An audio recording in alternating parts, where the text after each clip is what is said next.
All right. There's a slight breeze. I'm at 9.2. We're about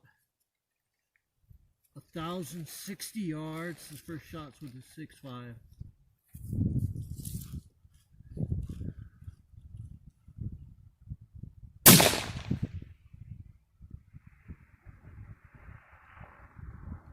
Did you see it?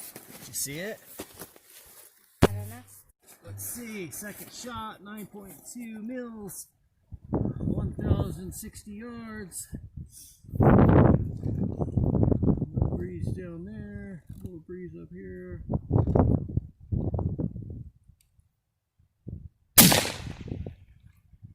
Oh, I'm low and right. I seen it that time.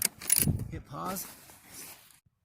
All right, I went to 11 mils and 2 mils left. I'm holding dead on.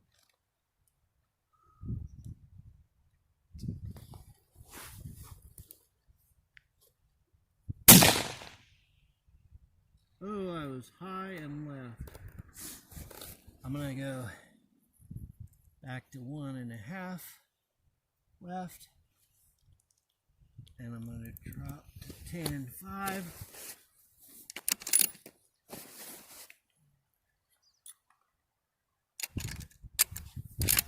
Is it still going?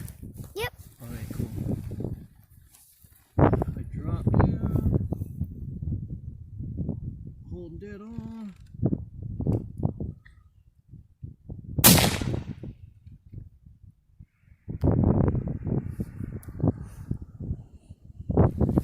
Couldn't hear it or see it. Stop it. Alright.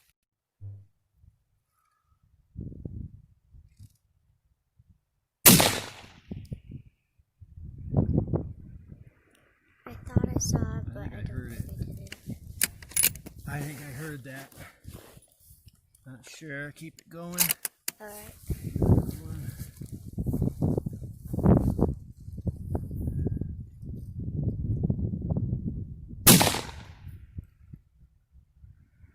Do you see that? I don't know about that one. I didn't see it.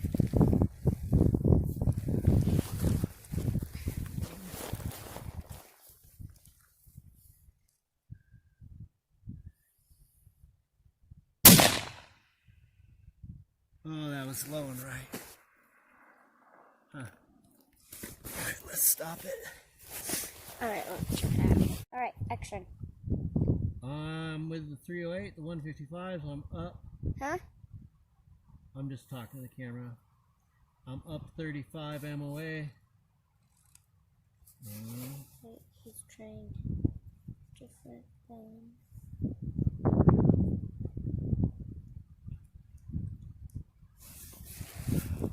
And then there's her I'm going to hold a little to the left. will be hitting.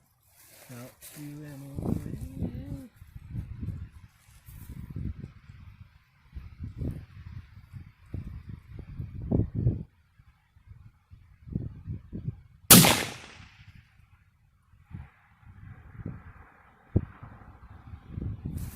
Alright, stop it. Let's look at that. Alright, here's one of those boas that are like native to Montana and everything. I seen them in the road, so I probably saved them, but they're real docile. Can you see it pretty good? His head? Yeah. I think they're called like rubber boas or something like that. I thought I seen one up there in the trail a little bit ago too, but maybe I was wrong. But this one I definitely said, hey, I'm stopping for this guy. So I'm gonna put him back. Well, here it is. I had 2 impacts and all that wind, and I don't know which one was which. They look different. That one looks like it hit harder, and that one doesn't look like much.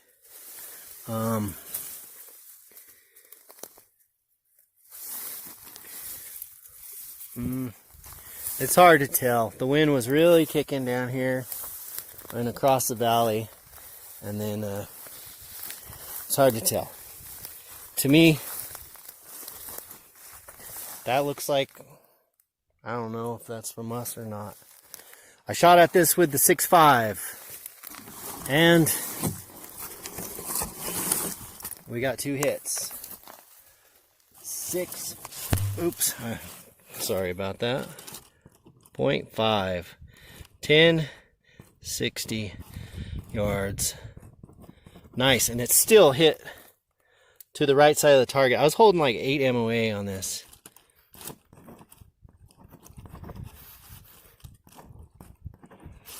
And I only shot at it like 3 or 4 times. So I got 2 hits, and the elevation's pretty good dead on. So this one I shot at with the 308 and the 7mm. And it looks like I hit it 1 time. And don't know. We'll have to measure it up.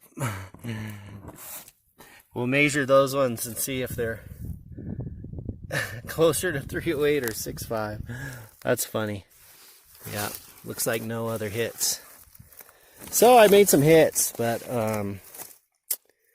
that's cool. That's 1, 2, 3, 4, 5. 5 hits. They're probably,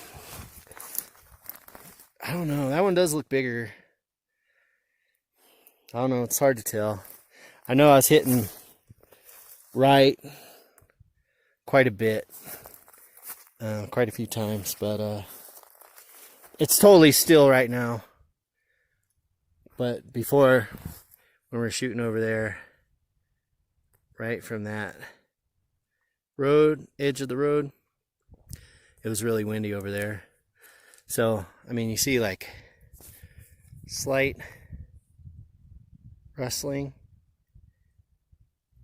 but I don't know what the air is like in the middle of that valley, you know. But I definitely could hear it. That's why I probably didn't hear that other comeback. But I don't know. I might dig around here and see if I find some bullets. The summary of what went on there between those 2 rounds, 308 versus 6.5, 147 versus 155.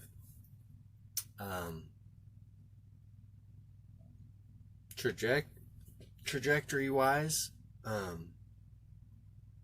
they were pretty similar. I didn't get hits. I had some wind, and I didn't get hits with the 308, and I got hits with the 6.5. And all the advantage, especially the scope. Especially, you don't think of this as well, but the recoil. You know, you're seeing going on there is the kid kind of lost patience with me. She was videotaping for me, so I didn't get much of the 308, but the ones that I was able to control the recoil enough, I was holding up to 8 MOA to the left, and I was still, the ones that I saw miss were to the right. So as far as bucking the wind, the 308 wasn't doing it.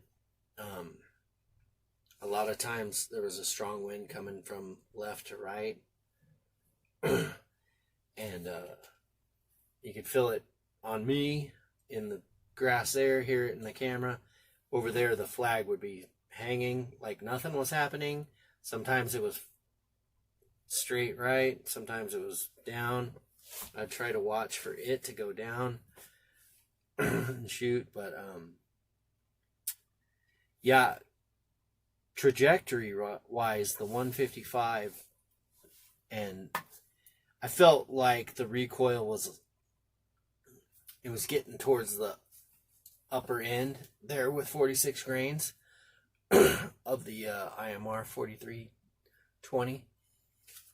As far as how it felt recoil wise, whereas, and what we adjusted to, and we've shot 147s with the 6.5 to that range before, it was, you could probably work that up a little hotter. So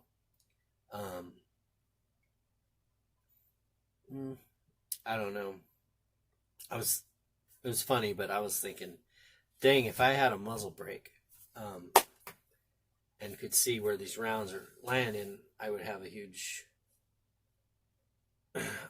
a big advantage to what I was working within. But the other thing, when I was shooting those and I was seeing where they were hitting, I have all kinds of hash marks and mil dots in my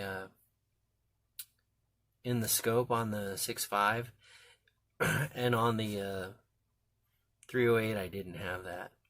The glass is clear on both of them, and probably better on the 308, but the reticle wasn't effective for adjusting fire at. Yeah, you know, it's so easy to watch a replay on a video, see where the dust flies up, measure that off, you know, look back through your scope, measure that off with your reticle, and correct for it. And I didn't have all those hash marks and that on my 308. I didn't have vertical ones. I have some lateral windage marks. It's a Windplex reticle, Leopold. At the end there, I was holding like 8 MOA to the left, and I don't have the adjustment on the. I do have an adjustment, a windage adjustment. It's just capped, whereas the elevation is not capped. So I don't think you're supposed to crank it back and forth a lot. Maybe that was another advantage. When I when I did crank my 6.5, it has vertical and lateral adjustment exposed. I was like 2 mils to the left, and then like 1.5 to the left. Yeah, so anyway, the scope was a huge advantage. The recoil, huge advantage. The weight of the rifle, huge advantage. And then, of course, the round is a little better. You know, it's a better long-range round on the 6.5. So I want to do it again in, like, I kind of want to work these loads and get a couple of, I'd probably lighten up my 308 in 0.5 grain increments, a couple, and find which one groups the best. And then for the 6.5, I might go up in 0.5 grain increments, and then go out and find a nice steel day, like wind calm day to shoot 1,000 yards, because man, wind really affects you. And across a huge deep valley like I was shooting, I don't know which way the wind's going. The flag was down, wind was coming at me, wind wasn't there, the flag was this way. It was like, really wasn't very fair, even though we do know that the 6.5 is better. But I think what we did see is, trajectory wise, you're right there with the 155s, just bucking the wind. You don't really see it. It's probably not as good, but I got close. I seen dust fly very close to that target. Oh, and as far as that box, I'm measured that hole. I'm fairly certain I hit that with the 280 Ackley. I called it a 7 mm, but I think because I was thinking hole size. But yeah, I'm fairly certain that was the Ackley.